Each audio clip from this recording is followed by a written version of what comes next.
What's up, guys? You join me this evening at the Royal Lancaster Hotel at Lancaster Gate in West London, where I will be, in a couple of hours' time, hosting the 15th annual UK Highways Awards ceremony. Oh yes, that might sound a little bit random, and perhaps it is, but for me it's quite a big deal, and I'm quite looking forward to it. I sort of hope I don't mess it up, but there's going to be 500 people all wearing black tie. It's not very often that I get to put the whole James Bond outfit on and stand up and do my thing, so I'm kind of looking forward to it. And actually I've just arrived at the hotel a couple of hours early because we've got rehearsals to go through in a minute, and this tells you how often I do black tie events, because I got my my black tie shoes out of the cupboard, and look how dusty they are. Can you see that?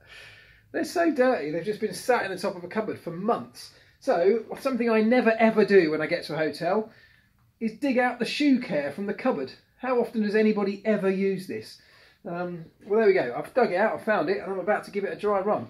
So here we go. So I'm going to do that. I'm going to get ready. I'm going to go and do rehearsals, run through the whole script for the evening, and then I'm going to come back. I've only got this room for a few hours, basically, to get changed in. So I'm going to do all that, come back, get changed into the DJ, and then head back down and dish out some awards and have hopefully a nice fancy dinner too. Right, rehearsals done, all went very smoothly so far. Let's hope that happens when the room's full of people. Script all in order, been checked off, all good. Just got to iron a shirt and get back down there. Why is it that whenever I'm getting ready at home to go out, my wife takes so long to get changed and get ready? It's easy.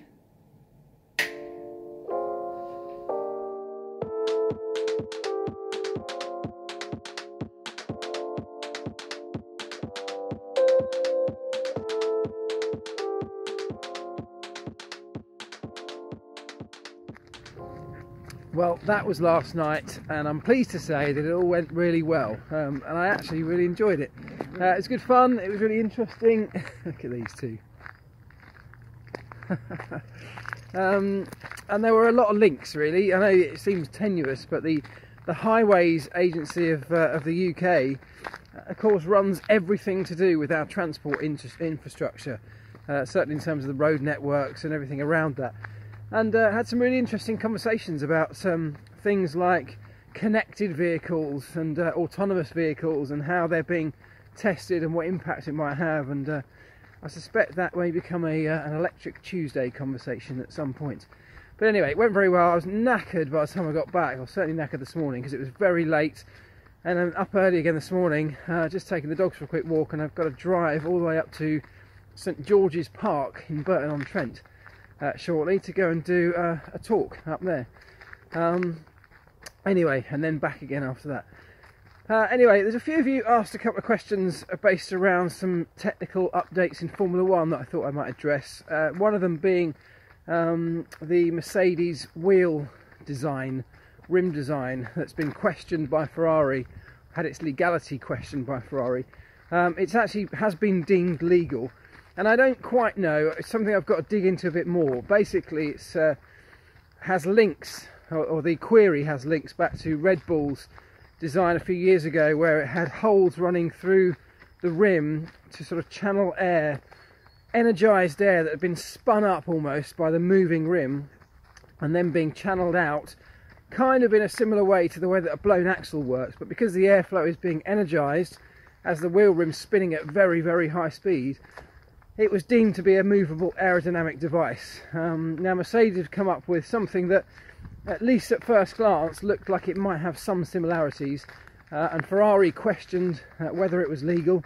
The FIA have then since been to have a good look at it, look through the designs, look at it in detail, and have deemed that it is not the same concept as the one that Red Bull tried out back in, I think, 2012, and therefore they've deemed that it's absolutely fine. It's legal, and it is not going to be deemed a movable aerodynamic device. So hopefully that's that one cleared up. I've only seen a couple of photos, so I'm going to do a little bit of digging, talk to some people and see what I can find out exactly about it.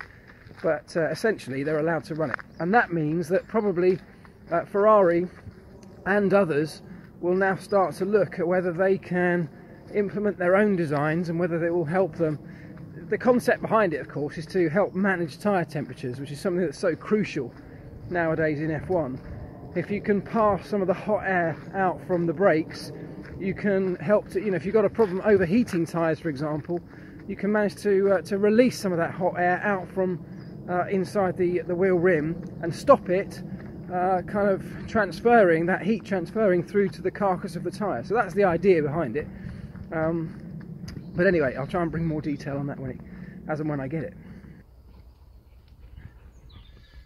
Right, I'm about 3/4 of the way up the country towards St George's Park, and I've actually spent the last couple of hours just binge listening to the F1 Beyond the Grid podcast with Tom Clarkson. If you haven't checked that out yet, go and listen to that. It's brilliant. Real in-depth, sort of roughly an hour-long interview with various, mostly drivers and a few team principals from the Formula One paddock. Really nice insight. I particularly loved and have found a newfound respect for Pierre Gasly. What a legend that kid is. He's obviously a great driver, got a great opportunity next year, but also what a lovely guy. So he's got a real maturity beyond his years, and it's really interesting and quite amusing, quite funny listening to some of the things that he says. So definitely worth checking out. It's kept me very much entertained on this journey. Right, quick wee break, and got to do the last hour or so before I get there. So last night I was in London at Lancaster Gate, the home of the FA. Today I'm at the FA's National Football Centre up at St George's Park. Some weird football connections going on, and yet nothing I'm doing at either of those venues has absolutely anything to do with football.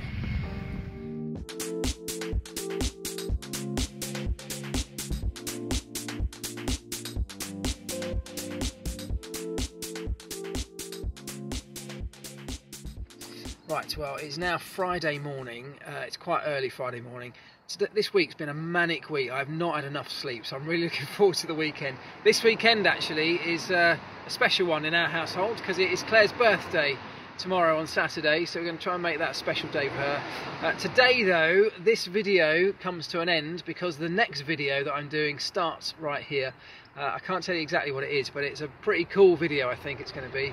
I'm here meeting a friend of mine who I've known for a long time. We worked together at McLaren. He still works at McLaren, and he's got a pretty interesting story, and as part of that story, and this is going to be pretty intriguing, I hope. As part of that story, he was going to be giving my skateboard here an extreme makeover, let's say. There you go, there's a teaser for the video. And just before I go, I just read actually on one of the news sites some news that I kind of knew was happening for a while, but great to see it confirmed that Esteban Ocon, the Esteban Ocon story for 2019 is definitely not dead. Somebody in the F1 paddock told me that a while ago, and just read that Williams are very seriously considering him as the other driver in the other car, so it could end up being George Russell and Esteban Ocon, which would be brilliant news if it is.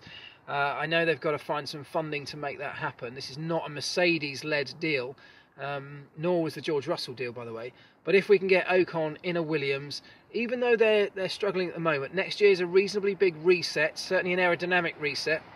There's an opportunity for them to do considerably better than where they are at the moment next year.